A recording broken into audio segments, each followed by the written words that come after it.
Hello everyone, নমস্কার সকলকে। কেমন আছেন সবাই? আশা করি সকলে ভালো ও সুস্থ আছেন। সকলকে আমার নতুন একটি কুকিং ব্লগে স্বাগত জানাই। আজকের রান্নাটা হলো মাছের মাথা দিয়ে মুগ ডাল। এটাকে আমি আমার মতো করে কাস্টমাইজ করে নিয়েছি। আমি একটু চিড়া ভাজাও দিলাম। আপনারা কে কীভাবে রান্না করেন আমাকে চাইলে কমেন্ট বক্সে রেসিপিটা দিয়ে যেতে পারেন।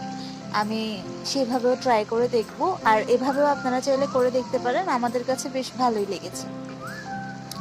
তো প্রথমে চিড়াটাকে ধুয়ে হালকা ভেজে নেওয়ার পর আমি মাছের মাথাগুলোকে ভেজে তারপর পেঁয়াজ রসুন সব কিছু দিয়ে মশলা যাবতীয় যা লাগে দিয়ে একটু কষিয়ে নিব। তারপর হালকা একটু গরম জল দিয়ে চিড়াটাকে দিয়ে আবার একটু করে কষিয়ে নিব। গরম জলটা না দিলেও চলে, আসলে ওই মশলাটা না পোড়ার জন্য আর কি, খুবই সামান্য কয়েক ড্রপ বলতে পারেন দিয়েছিলাম। তো যাই হোক, যারা আমার রেগুলার কুকিং ভিডিও দেখেন তারা হচ্ছে যে আমাকে একটু জানাতে পারেন যে আমার কুকিং ভিডিওগুলো আপনাদের আসলে কেমন লাগে, বা কোনো অন্য কোনো রেসিপি দেখতে চান কিনা।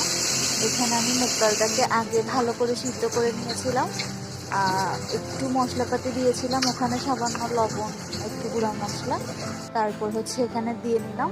এখন এটাকে আমি আবার তেলে দিব, মানে বাগার দিব বলতে গেলে। তো কালিজিরা, শুকনো মরিচ এগুলো দিয়ে আমি আবার হচ্ছে ফোড়ন দিয়েছি আর কি। তো ধন্যবাদ সকলকে, টাটা।